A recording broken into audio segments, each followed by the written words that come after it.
YouTube? I'm Andrew here with Table Talk, and today we are ranking every single Disney board game ever made. Not actually, just every single Disney board game I've played, which is a lot because I am a massive, massive Disney fan. Born and raised, I grew up with those clamshell VHS. If you know what I'm talking about, my family had like the whole collection of all the Disney and Pixar movies. Growing up, they're some of my favorite movies, and so I have always wanted to try every single Disney board game I can find, and today I'm going to be ranking every single one of them. So let's get into that list. Before I want to get a list, I want to preface again, I have not played every single Disney board game. There's a lot, so I haven't played the trash ones, the old ones, the kids ones, because I don't have kids, so I'm not going to play kids board games. And so, this is just everyone I tried, starting with number 16. Number 16 is Space Mountain, the board game. So this is from their line of games they made around different Disney rides. I was really excited about this one because I freaking love Space Mountain, but it's a massive letdown. The components don't really work right. The game is very lucky and not super strategic, so it's fine. Let's get to number 15. Number 15 is Kingdom Hearts Perilous Pursuit. So if you're like me, you grew up, Kingdom Hearts is a big deal. PlayStation players, I was more rocking with Nintendo and Xbox, so I'm not super attached to this. And all in all, it was a decent game. Once again, like Space Mountain, pretty lucky, just a lot of dice rolling. And so I think this would be a great game if you have kids, just to have fun with. But if you're playing with other board gamers, it's not going to be your favorite game. So that's what makes it number 15, Kingdom Hearts Perilous Pursuit. Number 14 is the Jungle Cruise game. So once again, it's like Space Mountain based on the ride. I think this one is really fun and how it gets into the theme, and a lot of the cards reference kind of the different hokey lines that the Jungle Cruise operators drop when you actually ride the ride in real life. So I love this ride in real life. The game itself is like the other games in this part of the list. It's fine. It would probably be a good game for kids, but it's not super strategic or interesting. But I would say it respects the game, respects the ride, and does a good job of representing a board game, but it's not really that great of a game. So it's number 14, Jungle Cruise. Number 13 is the Hocus Pocus board game.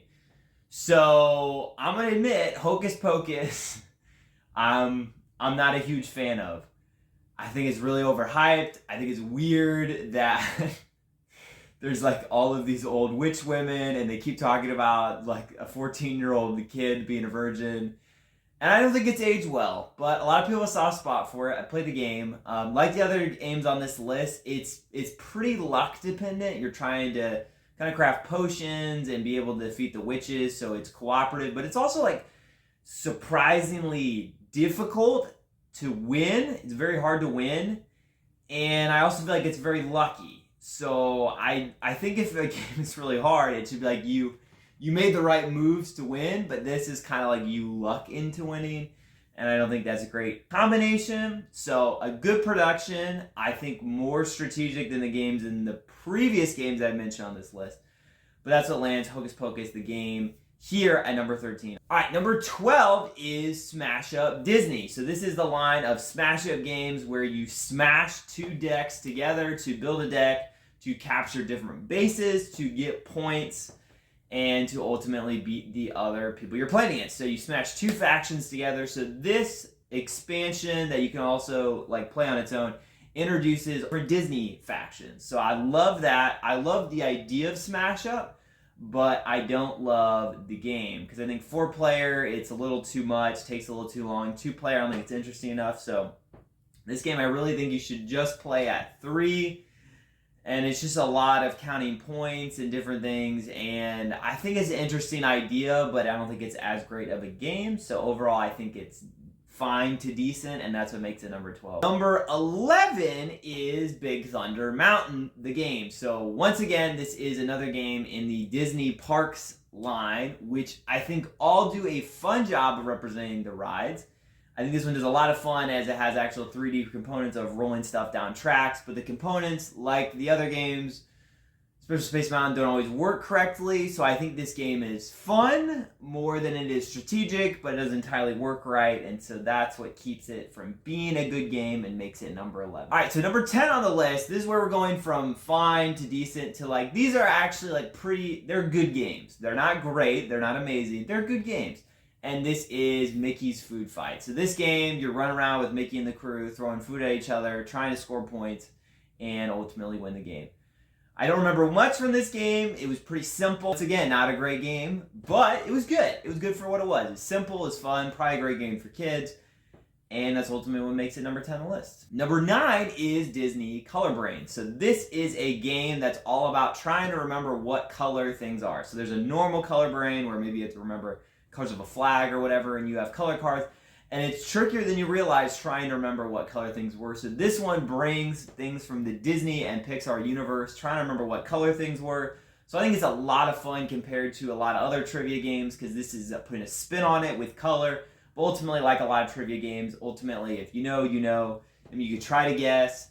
And so that's what ultimately keeps it from being a great game, but still really good, and that's what makes it number 9. Number 8 is the final game I've played of the Disney Parks Rides line, and that is Disney Haunted Mansion, Call of Spirits, the game. This game, I think, is the best of the bunch. It does a really fun job of representing the mansion, moving around the different rooms, having the hitchhiker ghost, and different card play as you are trying to win. I think it does a pretty good job of representing the ride and a pretty good job being a game.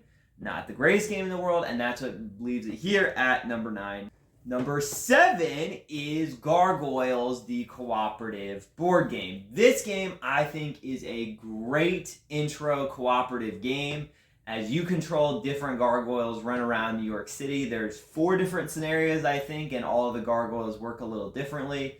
As you move around, you battle, you fly across different buildings, and it's really cool because you get these 3D buildings in New York City, controlling the different gargoyles. I got a soft spot for this growing up watching on Disney Channel sometimes. And I think it's a great cooperative game to introduce people to. I don't think it's going to blow your mind. I don't think it's become your favorite cooperative game. And so for that, it makes it here at number 7, Gargoyles. Number 6 is all of the Disney Funko Verse strategy games. So these games take those Funko Pops that a lot of people have way too many of, and you see them at the stores or comic book stores, and they're just like hundreds of different ones, and this makes them playable in a game. So they include little Funko Verse characters, and ultimately it is a skirmish battle game where you're taking 2 Funko Pops versus another 2 Funko Pops, and it's cool because all the Funko Pops have different abilities, and they also have these cool cooldown tracks, whereas you run around the map using your abilities. If you use an ability, some of them, they need a cooldown to be able to use them again. So these make them a really light and pretty simple, fun games where you're just battling out with different people in the Disney universe. So they have Peter Pan and Captain Hook.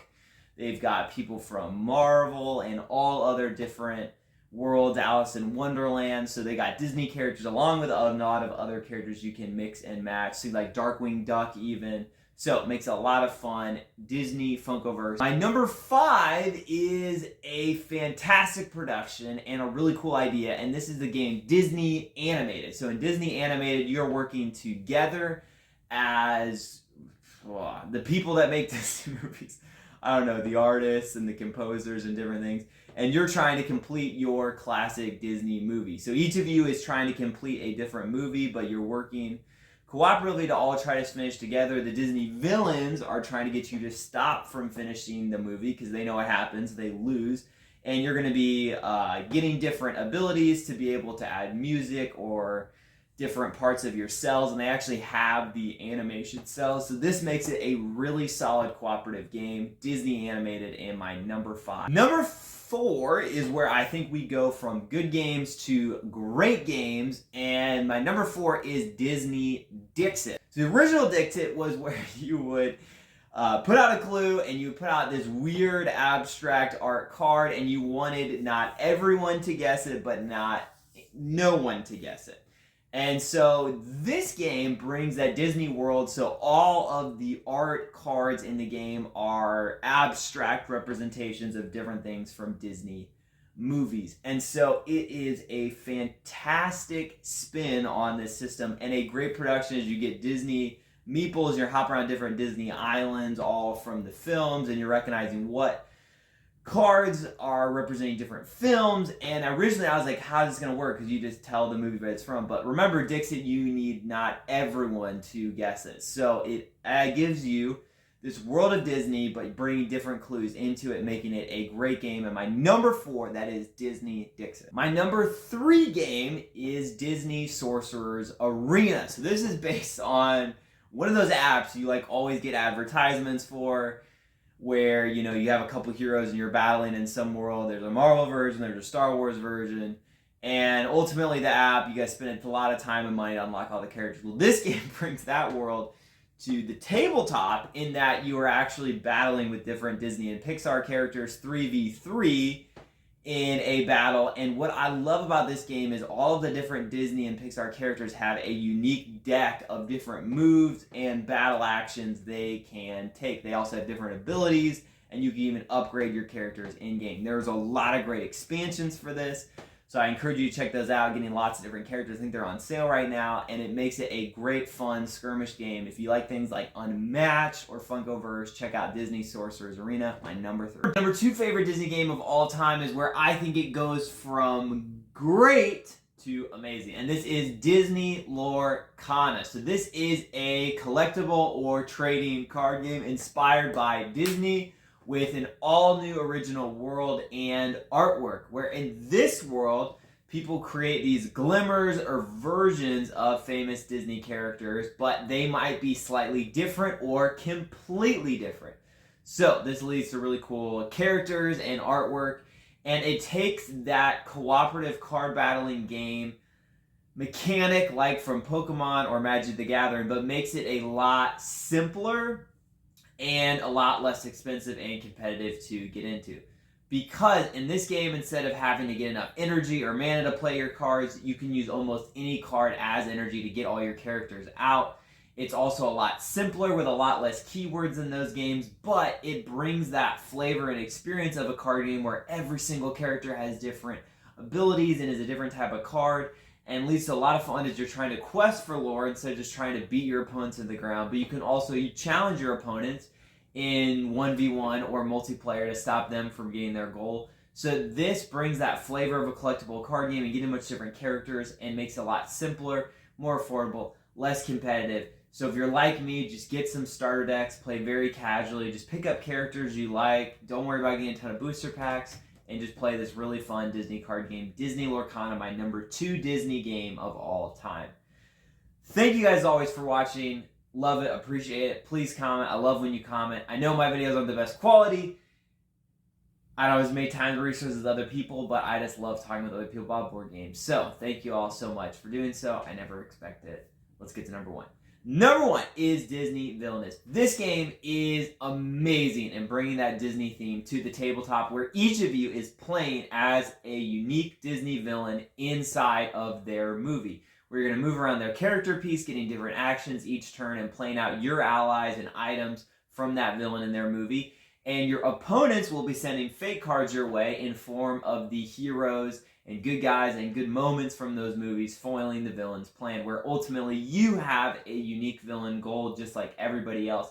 And that's what makes this game so amazing. It has incredible artwork and components, and it brings that world from those Disney films. It makes you feel like you're in that movie trying to accomplish the villain's goal, get them to actually win this time. And what's amazing is every time you play a different villain, it feels like a unique experience. You don't have to learn an entirely new game. It's something like Root. But in this game, you still get the same general things you're doing each turn, but it plays differently because you have different cards, different objectives, a different board representing the different areas in your movie, and different fake cards preventing you from getting your goal. Disney Villainous is a fantastic 2 or 3 player experience if you love Disney games. And with all of that being said, I'm going to catch you guys on the flip side.